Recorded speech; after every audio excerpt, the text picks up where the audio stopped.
Halo, jumpa lagi di channel Five and Chemistry. Video kali ini bahas soal-soal asesmen harian dari bab 3 gugus fungsi dalam senyawa turunan hidrokarbon. Materi kimia kelas 12 semester 1 akhir ini biasa diajarkan ya. Ini bagian esainya, untuk bagian PG pilihan bergandanya ada di video sebelumnya ya. Jadi ini lanjutannya. Ada 5 soal, jadi langsung aja saya mulai. Nomor 1, tuliskan nama UPAC untuk struktur-struktur berikut. Ada 4 ya. Nah langsung aja, ini yang A saya dari sini aja. 1, 2, 3, 4, 5. Ini CHO ini adalah aldehid ya, atau alkanal. Lalu di sini ada cabang. Ini yang seperti ini, yang 3C-nya tapi patah ini namanya isopropil. C induknya 5 ya. Berarti 2 isopropil. Terus kalau 5 itu kan penta. Karena ini aldehid jadi pentanal. 2 isopropil pentanal. Lalu yang B ini saya bongkar dulu karena di sini ada C2H5 seperti ini. Hati-hati ya, jangan C2H5 seperti itu. Jangan-jangan nanti dia bukan cabang tapi induk. Ya, jadi saya bongkar dulu CH3, CH. C2H5 itu kan CH2, CH3. Ada CH lagi, ada OH. Ada CH lagi, C2H5, CH2, CH3. Ada CH2, ada CH3. Nah, kalau kita buat flat seperti ini, induknya, maka ada 6 buah C. Ya kan? Nah, tapi kalau kita bongkarnya jadi seperti ini, kita akan dapatkan jumlah cabang yang lebih banyak, 7. Maka yang tadi C2H5 itu bukanlah cabang tapi induk. Hati-hati ya. Baru kita nomori. Nah ini kita dari atas ke bawah dengan dari bawah ke atas itu sama-sama di nomor 4 si OH-nya. Ya. Kalau dari atas tuh 1, 2, 3, 4 OH. Dari kanan 1, 2, 3, 4 OH. Ya kan? Nah di posisi 3 masing-masing juga ada cabang. Cuma satu cabangnya metil, satu lagi cabangnya etil. Sama-sama di posisi 3 ya. Nah, untuk etil yang C-nya lebih banyak itu kita jadikan prioritas. Ya. Jadi ini nomor 1 dari sini. 3, 4, 5, 6, 7. Udah, jadi etil kan di nomor 3. 3 etil. Metil di nomor 5. 5 metil. OH-nya di nomor 4. C totalnya 7. Induknya 7 itu berarti hepta. Karena ini alkohol, heptanol. 3 etil, 5 metil, 4 heptanol. Lalu yang C, bongkar lagi CH3, CH. C2H5-nya saya taruh ke atas, CH2, CH3. Lalu ada C, rangkap O, keton ya. CH, CH3, CH3. Ya, jadi kan jebakan lagi nih. Kalau cuma tadi dibuat seperti ini, maka C yang di dalam lingkar itu C induknya cuma 5. Tapi kalau ini, nah ini, lihat. C-nya di dalam lingkar ini, C induknya itu 6. Jadi lebih prioritas. Gitu ya. Nah, nomor satunya dari sini 2, 3. Karena si CO-nya itu dapat di nomor 3 kalau dari kanan. Kalau dari atas dia nanti dapat nomor 4. Gitu ya. Ada cabang di nomor 2 dengan nomor 4. Cabangnya sama-sama metil. 2,4 dimetil. Ketonnya di nomor 3, di C3. Induknya 6. 6 itu heksa, karena ini keton jadi heksanon. 2,4-dimetil 3 heksanon. Terakhir yang D, ini karboksilat ya. Ini juga bisa langsung ya, 1, 2, 3, 4, 5. Ada cabang nomor 3, nomor 2. Jadi ini OH ini namanya hidroksi. Kalau dia dicabang ya. CH3 kan metil. Jadi pakai abjad, mana duluan H sama M? H kan? Jangan lupa kata asam ya, karena ini asam karboksilat. Asam 2 hidroksi 3 metil, C-nya 5, berarti pentanoat. Karena asam karboksilat itu nama lainnya asam alkanoat, makanya belakangnya jadi oat. Oke, beres ya untuk soal nomor 1. Nomor 2, mengapa alkohol memiliki titik didih lebih tinggi dibandingkan alkana dengan jumlah atom karbon yang sama? Jadi kita tahu bahwa alkohol itu kan ada OH-nya ya, gugus OH-nya. Jadi dengan adanya gugus OH ini memungkinkan alkohol untuk berikatan hidrogen dengan air. Nah ya, jadi bisa dikatakan alkohol itu polar. Gitu ya. Sedangkan alkana tahu ya, CH itu ya. Jadi dia cuma C dan H saja gitu ya, hidrokarbon. Alkana itu merupakan senyawa nonpolar. Satu-satunya gaya antar molekul yang ada pada senyawa nonpolar adalah gaya London. Nah, ikatan hidrogen itu merupakan gaya antar molekul yang jauh lebih kuat daripada gaya London. Artinya untuk memutusin ikatan hidrogen di alkohol lebih sulit ya, daripada memutuskan gaya London di alkana. Jadi butuh energi lebih besar untuk memutuskan ikatan hidrogen dibandingkan energi untuk memutuskan gaya London. Jadi kalau memutuskannya sulit, itu berarti titik didihnya tinggi, lebih besar.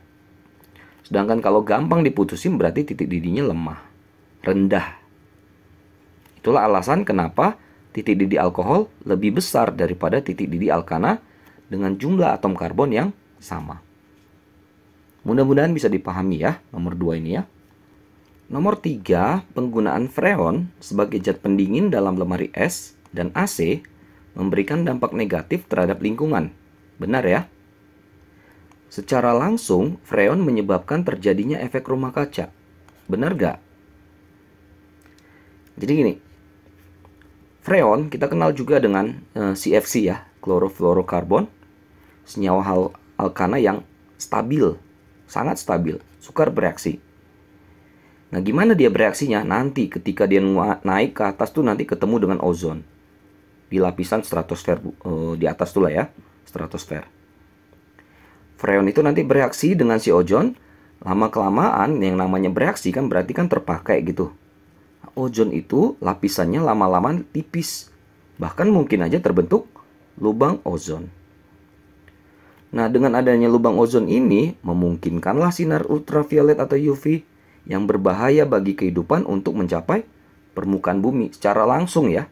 Sinar ultraviolet itu bisa masuk gitu. Nah, lalu kalau saya balik ke sini, secara langsung freon menyebabkan terjadinya efek rumah kaca. Menurut saya nggak secara langsung.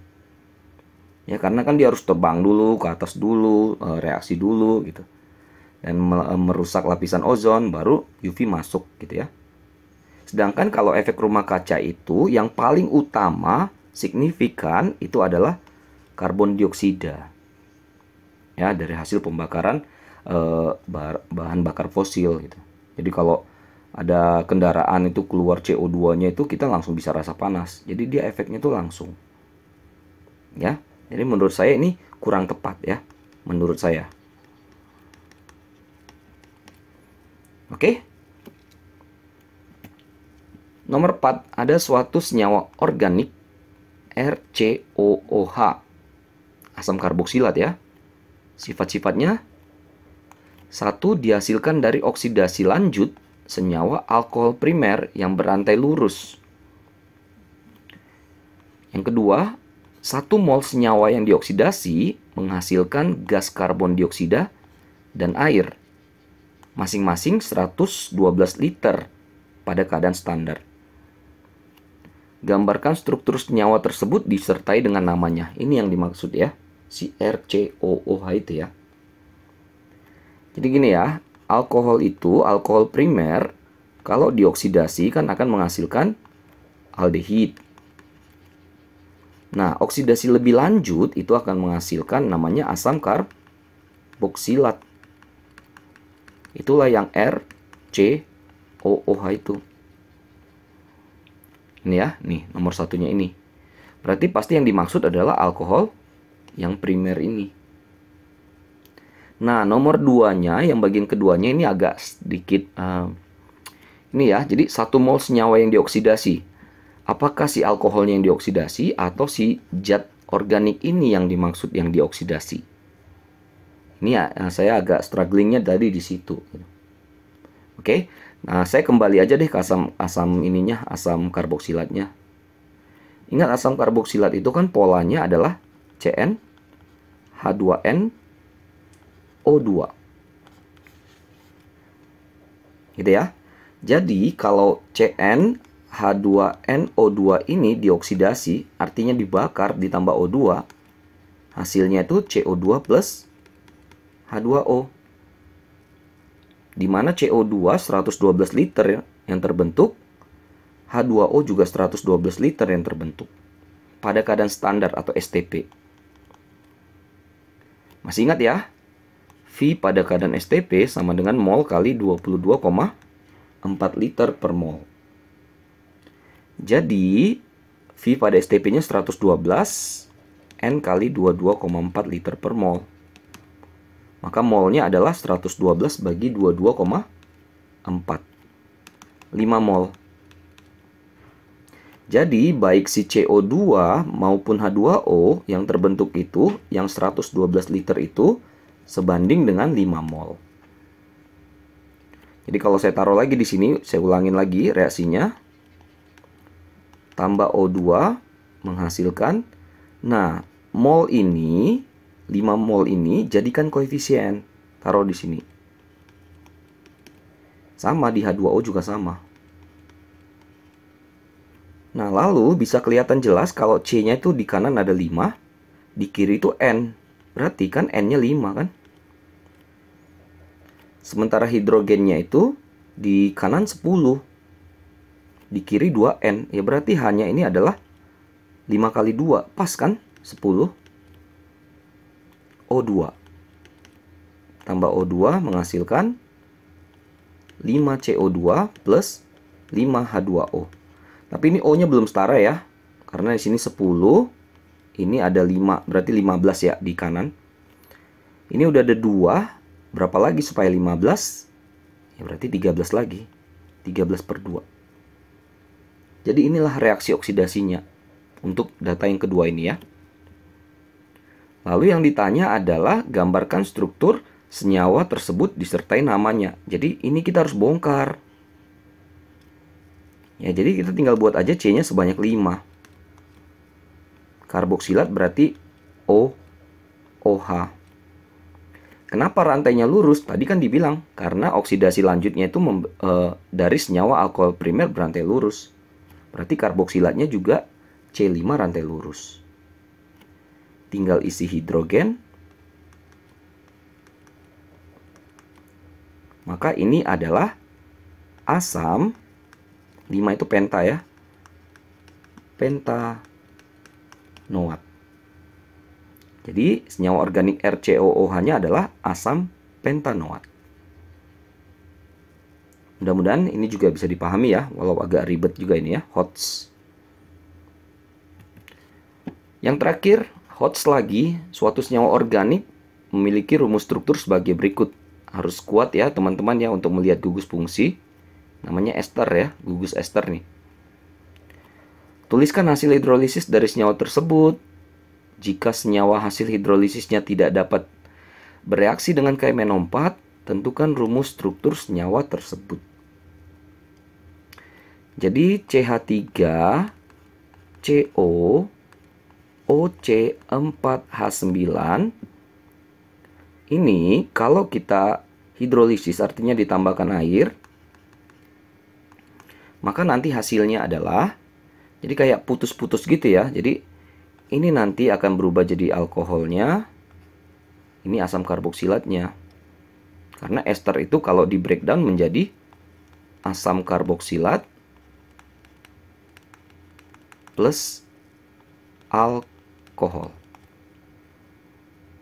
Maka nanti hasilnya adalah CH3COOH plus C4H9OH. Ini asam karboksilatnya, ini alkoholnya. Asam karboksilatnya ini namanya adalah asam asetat ya, atau asam etanoat. Alkoholnya kalau C4 gitu kan ada 4 versi, bisa butil alkohol, bisa sekunder butil, tersier butil, atau isobutil. Jadi dia ada 4 peluang kemungkinan di alkohol itu, yang C4H9 itu. Ya, jadi yang A inilah dia. Hasilnya asam karboksilat dan alkohol, asam asetat dengan saya tulis saja lah di sini ya, butil alkohol atau butanol lah. Nah, karena nyambung dengan B, jika senyawa hasil hidrolisis di atas tidak bereaksi dengan KMNO4, tentukan rumus struktur senyawa tersebut. Nah, yang dimaksud di sini senyawa hasilnya itu adalah si alkohol, si C4H9OH tadi. Kenapa? Karena yang bereaksi dengan KMNO4 itu kan KMNO4 itu kan oksidator. Ya, jadi ini dioksidasi gitu. Karena tadi C4H9OH punya 4 versi, 4 struktur. Jadi dia tanya, mana yang dari keempat struktur itu yang tidak teroksidasi? Kita ingat, alkohol yang tidak teroksidasi adalah alkohol tersier. Artinya, ini C4H9OH-nya harus dalam bentuk yang tersier. Gimana bentuknya? C-nya ada 4. Satu OH di sini. Kalau dilihat di sini kan, C yang tengah ini, C yang mengikat OH ini, kan dia mengikat 3 C lain. Maka dia tersier. Berarti alkoholnya juga alkohol tersier. Tinggal tambahkan hidrogennya. Gitu ya. Jadi inilah dimaksud senyawa yang tidak bereaksi dengan KMNO4 itu. Namanya ya, 2-metil-2-propanol. Atau bisa sebut juga dengan tersier butil. Butil alkohol. Oke, selesai ya 5 soal asesmen harian bab 3 gugus fungsi senyawa turunan hidrokarbon. Mudah-mudahan bisa dipahami ya kelimanya. Mudah-mudahan bisa bantu buat teman-teman yang sedang belajar materi ini.